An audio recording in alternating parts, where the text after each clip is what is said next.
this first half compared to what we've been seeing. So they've actually done their homework, and you can tell it's showing on the pitch right now. Seguin, French-born but Italian-based.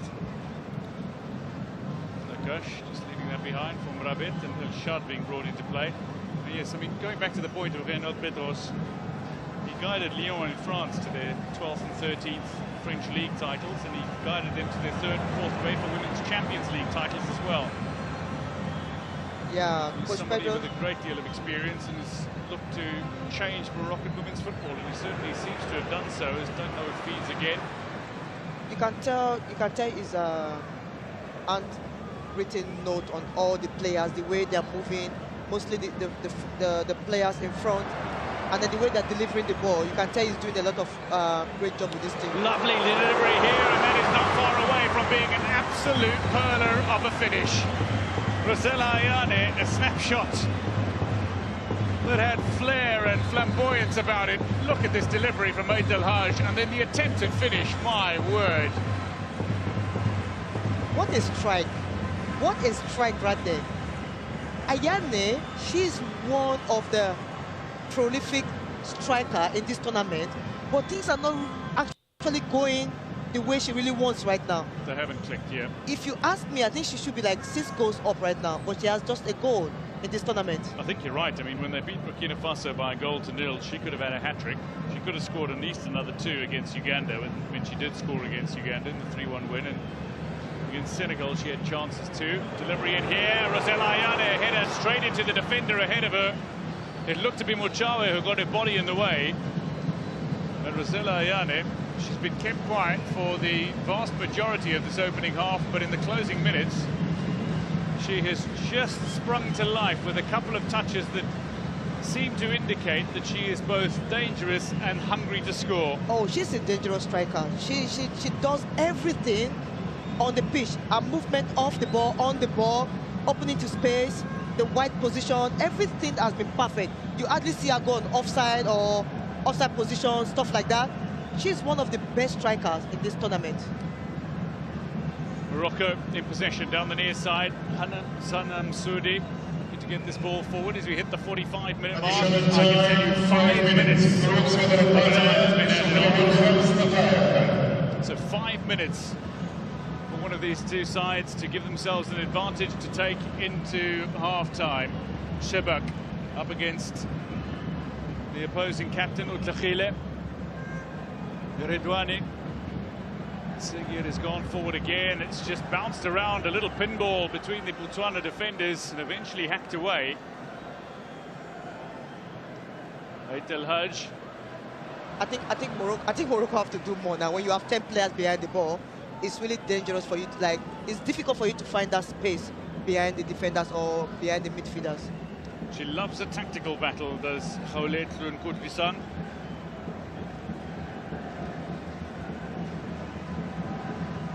Historic quarter-final place for Botswana in their maiden appearance at a Women's Africa Cup of Nations tournament,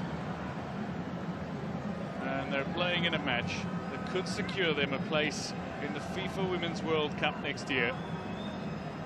They are looking to punch above their weight, and they are prepared by facing 2 fearsome tournament foes, and they're looking to take that experience now and use it against Morocco. Is there a counter on here for Botswana? Khofidouche. That's a little too far behind Muchawe. They've lost the opportunity. They're a hard-running team, though, and that'll take its toll on both sets of players, if indeed this is the tempo that we are to expect for the full 90 minutes. You can tell what happened between Zambia. Well, yes, referring to the first quarter-final. Yeah. Match that went to extra time, 120 minutes was played. Legs started to get rather tighter, and then a penalty shootout ensued. But, Zambia secured their historic first ever place at a FIFA Women's World Cup. I'm not surprised. Before this team came to this competition, that was the coach strategy. They've tested the Olympics. They want to go to the World Cup, and now they're there.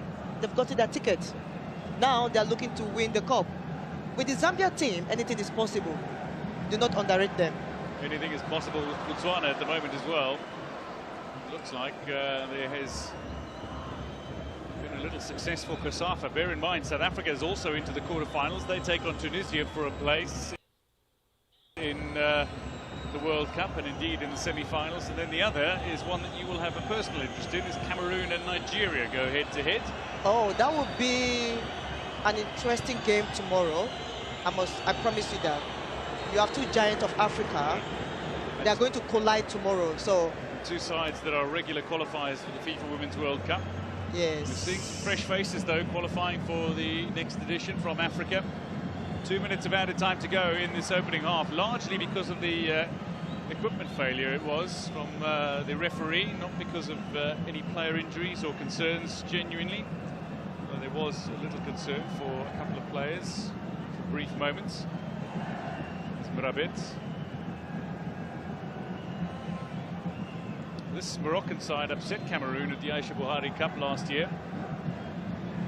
Part of their incredible run against African teams. It sees them line up 15 in a row, unbeaten. Radicano on the far side. Shabak has it back, combining with Redouane. Just a superb fullback is Redouane. Rachel, just looking at the overall opening half, though, Shabak looks to combine with Tagnaout on the far side before it looked like she was fouled. What have you made of the opening 45 minutes in this tie? You remember when we started, I told you, like, both teams are ready. They showed up and they are ready to roll. Both teams want to win, and you can tell by the way they played in this first half. They are in for it. From the midfield to the attack, the defenders, the goalkeepers, everyone is going after each other. And after the free kick you see in the first minute, both teams are sizing each other out, and no one is letting out like the space and the width, the position. So I can't call this one, but I win the best team to win right now. The best team to win. It's a fair enough call. This is certainly a match in which Morocco were expected to dominate, but Botswana have punched above their weight stupendously. Their equaliser was superb, and they have frustrated that man and his side. That is half-time here at the Prince Moulay Abdullah Stadium in Rabat. It is Morocco 1, Botswana 1, as the sides head to the change room. Botswana are a side that were expected to be the underdogs and expected to be put to the sword, but my word, they have played stupendously. Keita Mitsititebe's equaliser, absolutely sensational after Sanam Souri's superb opener. What a game, 1-1 at the break.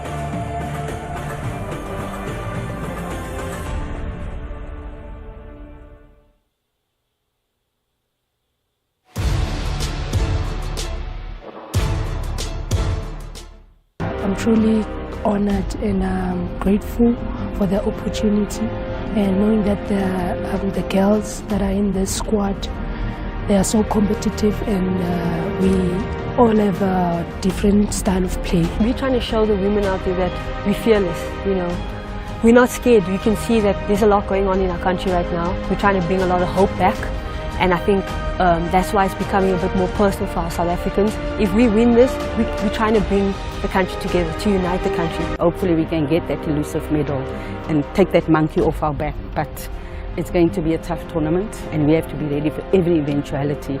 But what you can get from Banyana is that effort. What you can get from Banyana is that commitment. What you can get from Banyana is playing until the final whistle, and hopefully we'll get that positive result. Striving to do the best for the country, and obviously if you do the best, then you're encouraging that young one that's coming up. So the talk is positive mindset, winning each and every game that we are going to play, so that we stand a high chance of qualifying and also winning the trophy.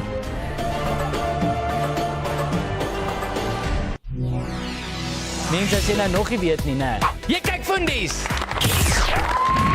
As jy oor 'n wye algemene kennis beskik, is Fundies net die program vir jou. Daar is baie kontant op die spel. Om 'n audisie af te lê, stuur 'n e-pos aan sabcfundies@gmail.com. Dis sabcfundies@gmail.com. Jy hoef nie net 'n leenstoel fundie vir die TV te wees nie. Kom wys gerus jou slag in die ateljee.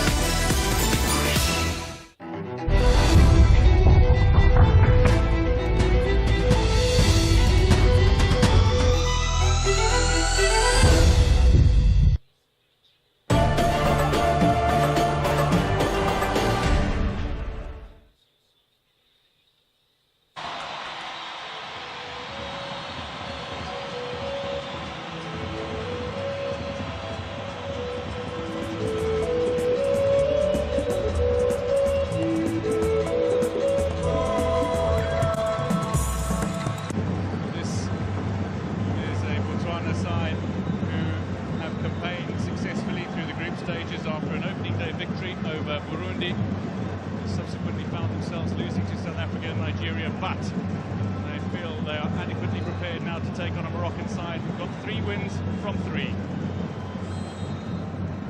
This Total Energies Women's Africa Cup of Nations quarter-final is underway. It is this evening's tie, the former Super Falcons goalkeeper with the opening goal in this